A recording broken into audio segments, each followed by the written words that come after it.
వక్ఫ్ చట్టానికి సవరణలు చేసింది కేంద్ర ప్రభుత్వం. దీన్ని దృష్టిలో పెట్టుకుని రాష్ట్రంలో చాలా చోట్ల నిరసన తెలుపుతా ఉన్నారు, ర్యాలీలు చేస్తూ ఉన్నారు. ఇదేదో ముస్లింలకు వ్యతిరేకంగా చేసిన బిల్లని, వాళ్ళని భయభ్రాంతుల్ని చేసి మత రాజకీయాలు చేసే ప్రయత్నం చేస్తూ ఉన్నారు. కాబట్టి దీని మీద రాష్ట్ర ప్రజలకందరికీ, దేశ ప్రజలకందరికీ కూడా ఎంతో కొంత అవగాహన అవసరం. అందరూ అర్థం చేసుకోవాల్సిన కొన్ని విషయాలు మేము ముందు పెడతాను. వక్ఫ్ అంటే ఏంటంటే దేవుడి పేరున దానం చేసినటువంటి ఆస్తినే వక్ఫ్ అంటారు. వక్ఫ్ బోర్డు అంటే ఇలా దానం చేయబడినటువంటి ఆస్తులను కాపాడడానికి ఏర్పాటు చేసిన సంస్థనే వక్ఫ్ బోర్డు అంటారు.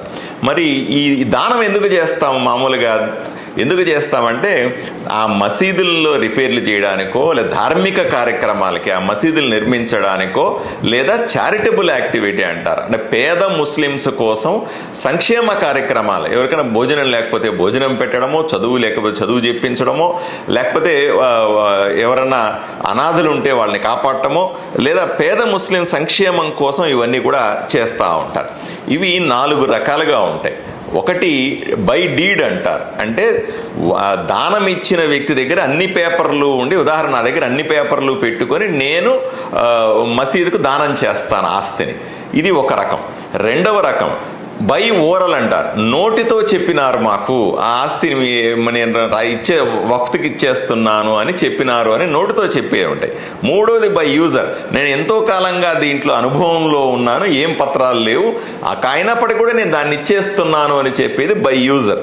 నాలుగోది ప్రభుత్వం వక్ఫ్ కోసం ఇచ్చేటువంటి కొన్ని ఆస్తులు. ఈ 4 రకాలనే. కానీ భారతదేశంలో ఇప్పుడు మన రాష్ట్ర వ్యాప్తంగా చూస్తే కూడా ఆంధ్రప్రదేశ్లో అత్యధికంగా భూములు ఏవైతే వక్ఫ్ పేరు మీద ఉన్నాయో ఇవన్నీ కూడా నోటితో చెప్పబడినవే, కానీ చాలా వాటికి దానికి సంబంధించినటువంటి ఆస్తి పత్రాలు కానీ ధృవీకరణ పత్రాలు కూడా ఏమీ లేదు.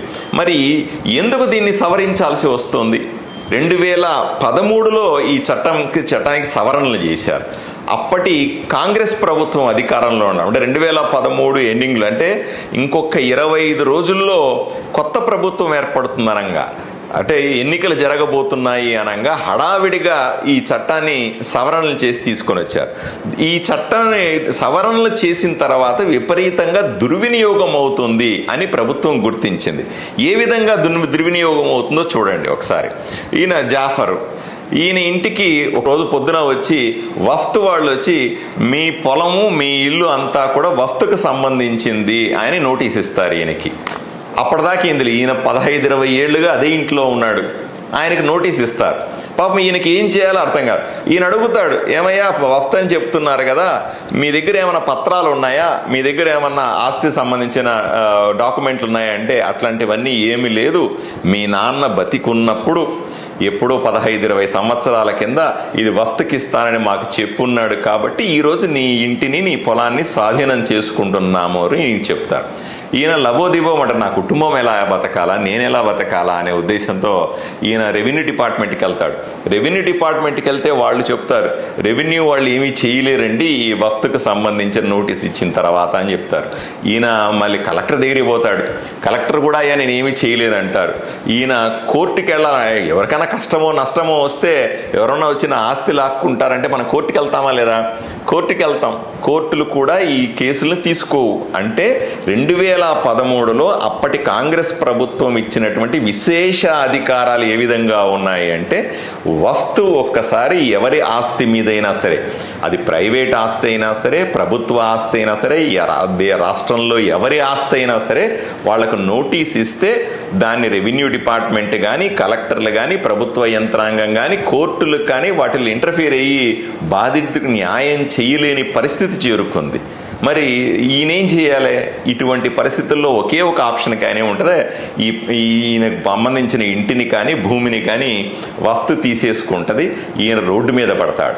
ఇటువంటి దుర్మార్గమైనటువంటి ఈ రకమైనటువంటి విశేష అధికారాలని మంచికి ఉపయోగించాల్సిన వక్ఫ్ అధికారులందరూ కూడా, వక్ఫ్ బోర్డులో ఉన్నటువంటి అధికారులంతా దాన్ని దుర్వినియోగం చేశారు అనే ఉద్దేశంతో ఇలాంటి ఎన్నో సంఘటనలు, ఇది ఒక సంఘటన మాత్రమే చెబుతున్నా, చెప్తున్నాను. రాబోయే వీడియోల్లో మరిన్ని కొన్ని సంఘటనలు చెప్తాను.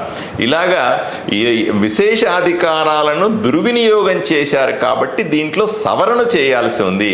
చట్టం అందరికీ ఒకటే, భారతదేశంలో ఉన్న వాళ్ళకందరికీ కూడా ఒకే చట్టం, ఒకే రాజ్యాంగం వర్తిస్తుంది. అన్ని రకాలైనటువంటి ఆస్తిపాస్తులను లావాదేవీలన్నీ కూడా చట్టానికి లోబడి జరగాలన్న ఉద్దేశంతో ఈ సవరణలు చేసింది. దయచేసి అందరూ అర్థం చేసుకోవాల్సిందంటే, వఫ్త్కు సంబంధించినటువంటి భూములను కాపాడడానికి, మసీదులకు సంబంధించిన, దర్గాలకు సంబంధించిన భూముల్ని కాపాడడానికి, వాటిలో పనిచేసే వాళ్లకు జవాబుదారతనం పెంచడానికి, బాధ్యతను మరింత పెంచడానికి మాత్రమే ఈ బిల్లును తీసుకొచ్చారు తప్ప ముస్లింలకు వ్యతిరేకంగా ఈ బిల్లు తీసుకొచ్చారు అన్నది పచ్చి అబద్ధమని చెప్పడానికే నేను మీ ముందుకు వచ్చాను.